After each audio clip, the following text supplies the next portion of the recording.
Nabi Nuh alaihi salam, salah satu dari 25 nabi dan rasul.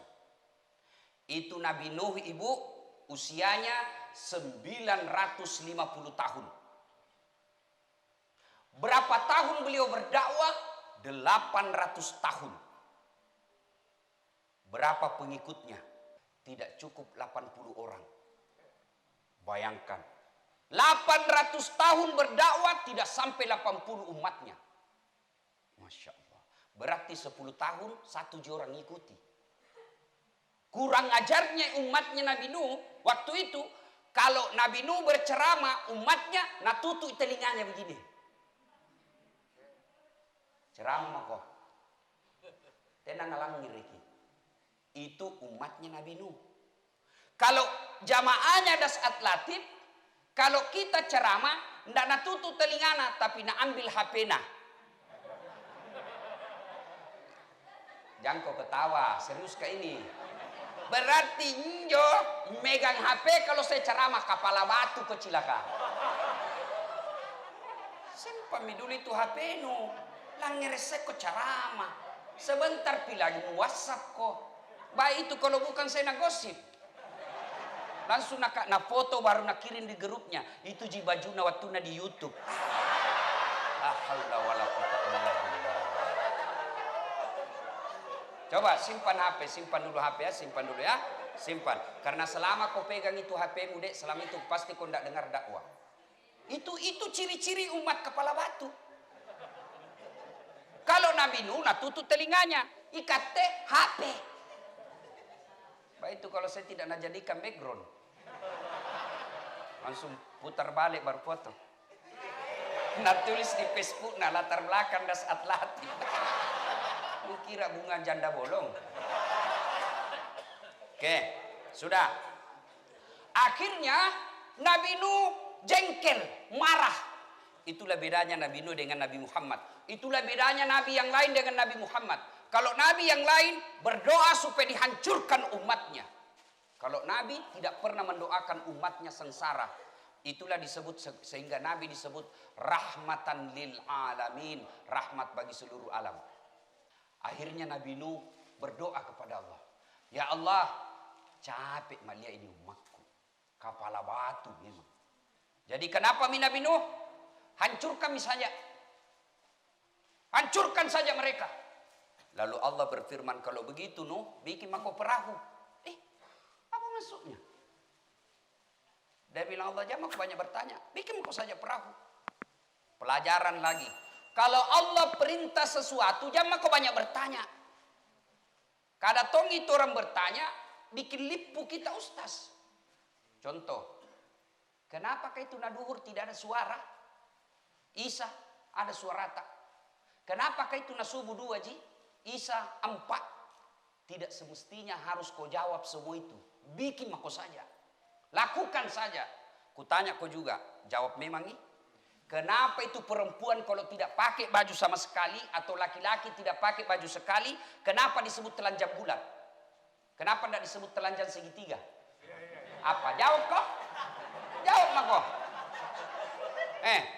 Kenapa itu pencuri uang negara yang namanya koruptor kalau ditangkap tangan sama KPK disebut tertangkap basah pada tangannya kering? Jawab mah kok. Apa ya? Tidak semua itu harus ada jawabannya. Bikin mako saja. Kalau Allah perintah kau, sudahlah. Boleh bertanya, tapi jangan kau mau tahu sekali karena tidak ada juga gunanya. Kenapa orang sholat 5 kali? Kenapa bukan 7? Kalau Allah perintah, sudah. Allah perintahkan Nabi Nuh, bikin kau perahu. Nabi Nuh bikin. Bikin kau di atas gunung, dia bikin lagi. Sehebat-hebatnya orang di Bira, apa orang di sana yang jago bikin perahu? Perahu pinisi. Sehebat-hebatnya di sana, sampai sekarang tidak ada yang bikin perahu di atas gunung. Mereka bikin di mana? Pinggir laut. Nabi Nuh di atas gunung, bos.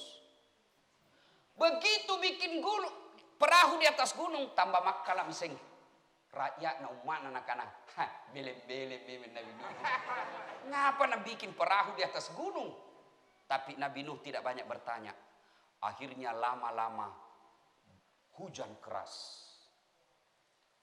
Berhari-hari hujan, mulailah tenggelam sandal, hanyut kayu, tenggelam rumah. Nabi Nuh berkata, "Woi, mana umatku itu yang lebih tidak sampai 80? Naik semua kok. Naik kok semua perahu. Naik semua mi. Absengi, baco, bedu, becek, noni, nining, ninsi. Yang asal kok? Ah, ni ami. Ada semua mi. Absen lagi itu binatang. Kutil, cacing, gajah, onta, kodok. Ini ami cupang. Cebong. Wah, sudah. Nabi Nuh terakhir Nabi bilang, Kan'an, anakku, kayak anakku. Mana anakku? Manai? Nabi bilang, sama orang kafir. Nggak ikut. Ya Rasulullah, dia tidak ikut. Oh kodong, kamasena. Kan'an, anakku naik kau perahu. Nah kan nanti aja. Oh kodong, naik kau, tenggelam kau nanti. Nabi bilang, berenang nggak? Nabi bilang, sini kau sayangku, sini kau naik kau. Nabi bilang, nanti aja. Kalau capek kau berenang, Nabi bilang, naik di pohon. Tenggelam juga itu pohon. Nanti Nabi bilang, naik lagi, berenang lagi. Akhirnya tenggelam semua rumah. Tenggelam pula gunung. Bayangkan adik-adik, gunung tenggelam. Apa? Sekejam-kejamnya bencana di Indonesia, yang ada hanya batuk itu gunung. Mengeluarkan lahar. Sekejam-kejamnya laut di Indonesia, belum pernah menenggelamkan gunung. Paling air jalan-jalan ke laut, kembali ke laut ambil manusia. Tsunami. Jalan-jalan itu air ke perkampungan, pulang nak bawa itu manusia. Tsunami. Paling kejam gunung Indonesia, gempa. Tapi belum ada di Indonesia banjir tenggelam gunung. Umatnya Nabi Nuh rasakan itu. Hancur mereka tenggelam. Meninggal semuanya. Setelah beberapa hari tidak hujan, surut, turun. Seluruh binatang turun dari perahu. Manusia turun, berkembang biak lagi. Sampai maki kita ini. Sini maki sekarang. Nah sekarang apa hikmahnya?